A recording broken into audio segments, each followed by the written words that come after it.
before sa endorsement events, pero ito yung pinaka-first time talaga na nag-work kami on a drama. The experience was so great kasi si Ashley is also very collaborative, sobrang game lang din niya. And also the material that we were working on was something that we both resonated with. And yung director namin ay first time director din, so sobrang naging enjoyable experience siya. Actually, super grateful ako na si Khalil yung ka-partner ko here. It's my first Cinemalaya movie and grateful ako dahil isang napakagaling na actor ang nakasama ko dito. No joke to hindi ko naman sinasabi dahil ikaw yung leading man ko, pero magaling na actor talaga si Khalil and I really admire him. He's very professional, he's such a gentleman. You know, he makes me feel comfortable to work around him. Kaya nung nasa set kami, sobrang light lang, may mga eksenang intimate, may mga eksenang nakakahaba ng mga dialogue, but around him, it made my work easier and lighter. Pero Ashley, isa ba yun sa medyo pinag-isipan mo yung mga intimate scenes? Kasi syempre hindi ka naman gumagawa ng mga gano'n. At saka when you say intimate, gaano ba ka-intimate? When I first got the script, yung una kasing mga eksena dun, sabi ko, ay, may kissing agad. Okay. At first, sabi ko, I told myself, if I'm ready to do it, handa naman na ako. Like with no regrets, no doubts. Sabi ko, I think I'm ready for this role because I want to grow as an actor also. Lalo na yung pinanggalingan ko is as Pong Guy's Hearts and Eyes. As a sweet girl siya doon. So I want to do something iba naman para iba, gusto ko maging versatile actors yung pagkakakilala ng tao. And I found out that Khalil was my leading man. Sabi ko, okay, magaling naman siyang actor. And though I never worked with him, but I was super excited kasi nakikita ko rin yung mga past work niya, yung work niya ni Gabby. Sabi ko, he's a good actor. Ang galing niya kapag magka-eksena kami and yung eye contact niya is there. So, I'm just really happy na tinanggap ko agad kasi why not? And matagal ko na talagang gustong gumawa ng Cinemalaya movie. And I got super excited also. I found out na I'm the leading of this show. Noong una kinabahan talaga ako kasi parang Cinemalaya to. Pag sinabi kasing Cinemalaya movie, yung expectations talaga ng mga tao, talagang kailangan acting piece siya. So kinabahan ako. But then again, with the help of my co-actors and the director, sobrang saya and sobrang fulfilling ng project. Ayan. Khalil, did you feel it yung ganun yung pakiramdam ni Ashley ba? Naramdaman mo ba na parang hindi siya masyadong, I mean, medyo kabado rin? Kasi nga first time niya. Actually, hindi.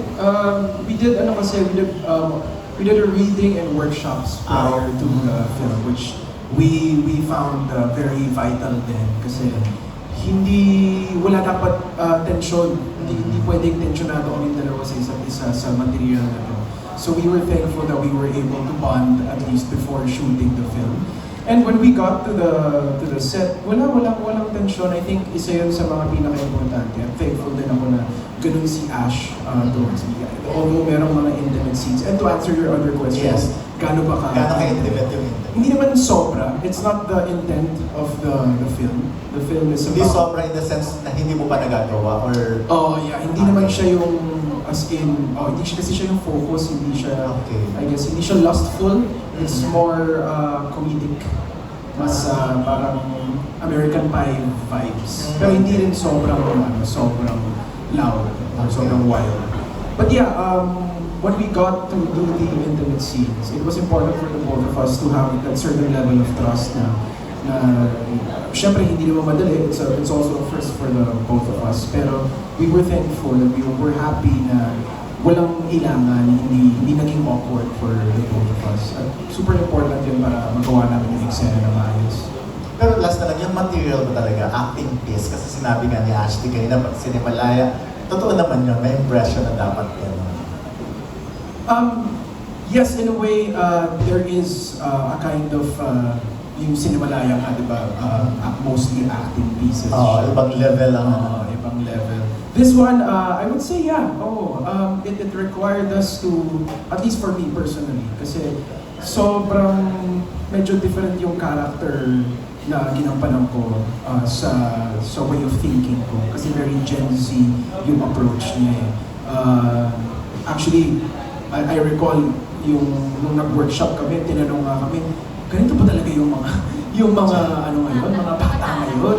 ganito ba talaga yung way nila of dealing with love, finding love, and doing, or being part of a relationship. And that was a challenge for me to kind of, understand the newer generation na mas involved ngayon sa social media, understand them more. So, yeah, ikaw, Ash. I think the show is about the reality of our generation. Hindi siya yung parang love story na may Prince Charming and may princess. Basically, it's very natural actually, yung mga lines namin. Sinasabi ko rin siya in real life. So, it's not something na cliche. Kaya I think, tulad ng sinabi ni Khalil, we really worked on our chemistry to make it look natural on screen and so that people can relate to us. Last na lang, Ashley, hindi man ito yung focus, pero sabi nga ni Khalil yung intimate scene. Pero kumusta ka-eksena sa intimate scene si Khalil?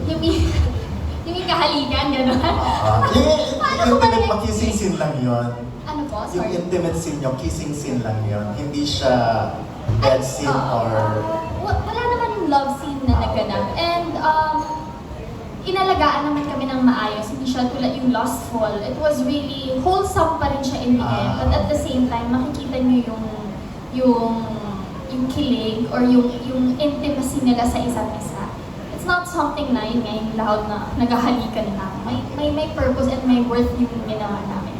Ayan, sige. Thank you very much and good luck. Thank you. Thank you, Sir Don and Sir Nino. Ang next question po natin ay magagaling kay Miss Carissa Alcantara of Manila Bulletin. Hi, Ashley and Khalil. Hello. Hi. Since you mentioned kanina na it's all about Gen Zs, can you somehow relate to your characters in your life or, give me a question for both of you. Ako, yes, in a way, I could relate to my character. My character is a musician. His name is James. He's a struggling musician, and I know how it feels to be a struggling artist in this country. That's one, so I could relate to that. And the other, I could relate to him adjusting and compromising his passion for financial stability. Medyo, especially nung pandemic, di ba? Nung pandemic, nawala yung live events, nawala yung TV, yung film, nawala yung mga press con. So, we were kind of cornered, kaming mga artists, we were forced to, do something new or create content online. So, isa yun sa mga kinailangan kong, aralin during the pandemic. So, I could relate to my character in that way. I guess what was new to me kay James is how he sees a relationship because sobrang magkaiba kami. But I would leave that to the film to explain. Pero super magkaiba talaga kami James when it comes to handling a relationship. How about you, Ashley? Me, I think the character of Gemma Stone. And yes, actually, nakaka-relate ako sa kanya. She's a content creator. Though hindi lang ako vlogger. Parang similar world na rin yung social media. Kasi now, social media is a huge thing in our generation. Si Gemma, she lives alone, she's independent, and she's working on her career. Since isa siyang vlogger, she would do everything to have a career na maging consistent siya. Nag-start kasi siyang mag-viral on a video na medyo hindi maganda. Ginawa siyang meme, ginawa siyang joke. So siguro yung similarity namin na we're both independent and we're trying our best na maging consistent yung career namin. Siguro kasi sa generation namin ngayon, some people are goal-oriented talaga. Hindi talaga sila tutok sa mga relationships nila. Like, may mga iba rin naman na talagang they would focus on their love life. Pero karamihan kasi mga namimigong tao ngayon, especially girls, focus talaga nila is their career. Eh si Gemma Stone, yun yung priority niya. That's why ginamit ni si James in the beginning to benefit from him. My last question is, since first time, how was it working with the director, Sir Josh Rogers? It was my first time being directed by someone who's younger than me. And our director is Gen Z. So, parang sobrang, whoa, okay, now, I'm working with directors who are younger than me. So that's very new, very refreshing. Siyempre, iba rin yung approach niya to it. John Rogers, if I'm not mistaken, started out as an editor. So very unique yung approach niya. But he's very collaborative. And he told us right off the bat, if whatever you feel like you want to do with your character, whichever way you'd like to interpret it, bring it to the table. Tapos let's adjust it on the fly. But yeah, it was a breeze working with them. It's always fun working with first-time directors because you also kind of see them blossom into someone else. But yeah, I hope he was here to answer some questions about the film. But yeah, super cool guy, and I'm excited for his career, of course. Masaya actually, si Direk John. He's super cool, and yeah, he's giving us the freedom to do whatever we want if feel namin na yun yung bagay sa character namin. Even our lines, minsan may mga monologue na mahahaba, and sometimes he would tell us na hindi nyo kailangan sundan yung script. Kung ano yung feeling nyo na sasabihin ng character mo, you can see it. So he's very collaborative, and at the same time, yung mind talaga fresh. Like, there are yung mga small details na yung kung paano mag-isip yung mga Gen Z, kung paano magsalita. Like with me also, there was this one time, he just sat on our dressing room. Tapos sabi niya lang sa akin, magkwento ka. Sabi ko, anong magkwento? Parang gusto lang niya marinig kung paano talaga ako magsalita. And he told me, so Taglish ka talaga, not fluent. Kasi yung some of my lines, fluent English. So parang sabi niya, mas better if Taglish ka so that it looks natural. So yun yung ginawa ni Gemma Stone. Nag-Taglish ako to look and sound more natural. Yes, congrats, and looking forward to see your film. Thank you. Thank you, Miss Carissa. Ang next question natin ay magagaling kay Sir John Bueno of Humagao. Hi guys. Hello. Medyo matagal na tayo hindi nagkikita. And also the interview with you, also Ashley. Of course, yung recent show mo was very successful. You were paired with Sian Lin during that time. And of course, sa YouTube channel ko pala, naka 3 million views na. Wow, yung sa mediacon dance. natin? Yes. Wow. So aside from that, of course there were good comments and some of the really harsh ones that you received. Mostly, or probably because Sian had a girlfriend in real life. Yes. Not to, of course, he has Gabby, and are you in some way a little afraid of what could happen again, since he is committed to a Kapuso star as well? Actually, parang hindi. I don't find it as a threat kasi as an actor, we have to be professional on set. And it's also nice to build a relationship with your co-actor, especially kapag ka-partner mo siya or ka-love team mo siya. With Sian, yes, marami mga nag-bash, marami nag-hate kasi he has a relationship with Kim. But then again, hindi na lang namin pinansin ni Sian yung mga negative comments. And I think with Khalil also, ang importante sa akin, as long as they're both professional, we don't even talk with Sian, we never even talked about yung mga hates na yan, or hindi namin pinag-usapan yung mga personal life. So it's more of like, I get to know him more.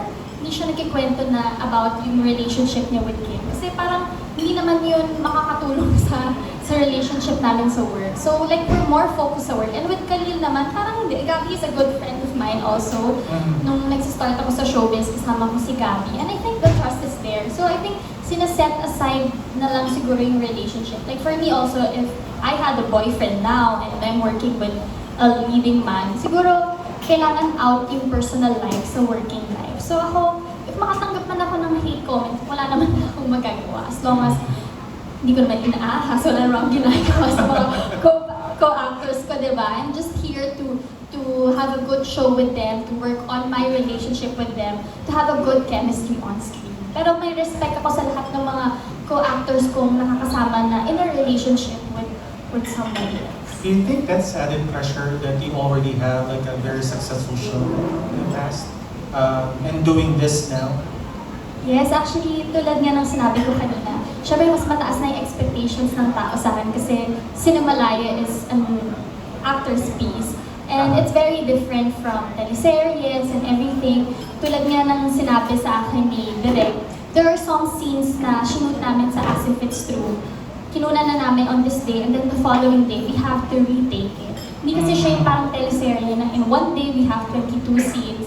In a movie kasi parang in one shooting day, we would only do 10. So tutok talaga lahat. Mas mahaba yung mga scenes, mas mahaba yung mga eksena. So it's really different.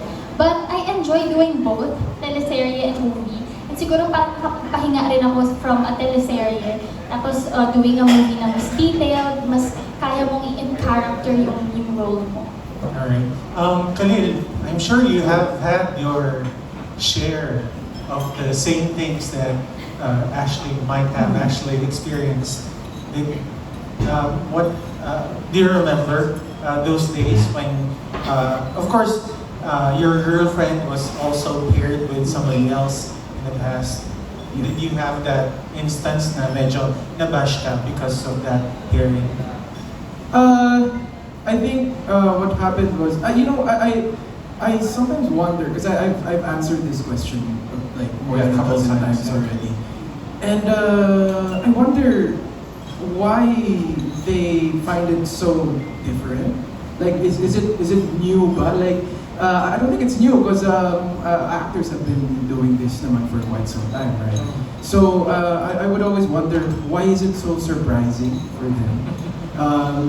And medyo, hindi naman nalungkot, pero parang naano lang ako na parang, oh really, nagulat sila na healthy yung relationship namin habang healthy din yung trabaho.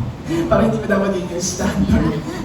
It shouldn't be rare. It should be, what we always aim for. But yeah, to answer your question, yeah, all of them are online. I mean, you could just go online and you would see them mention us. They would create memes about us. But well, that's the reality.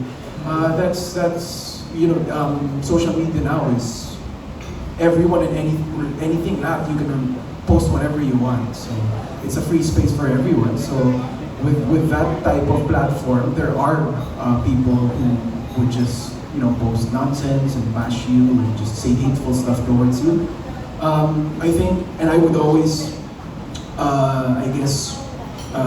be thankful that Gabby and I, our personal relationship is strong enough to withstand whatever comes our way. And we both understand the nature of our jobs completely. And we're both very professional. And I'm also thankful that si Ash is very professional as well. So it should be the standard. It shouldn't be rare. So hopefully, sana naging, example kami ni Gabby and how we were able to deal with our current projects to other artists or to other people as well. Because it should be like that. Alright. Thank you so much. Thank you. Thank you, Sir John. Our next question will come from Ms. Diane Mariano of GMAnetwork.com. Good afternoon po. So for my question po, ano po yung iba niyong bagong na-experience sa As If It's True na hindi niyo pa nagagawa sa mga dating project?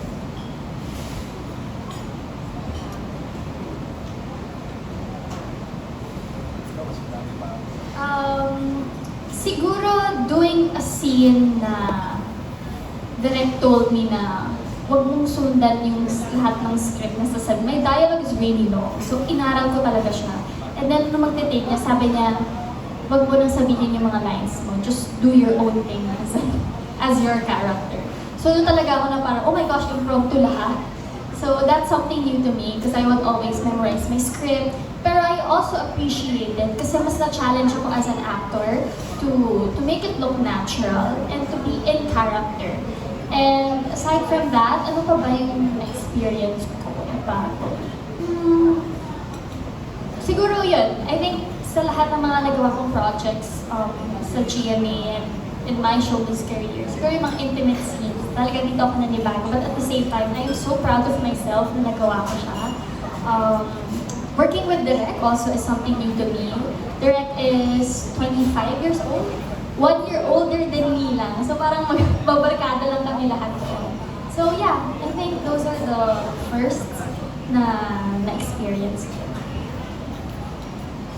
This is my second film that I am kasama ako sa Cinemalaya.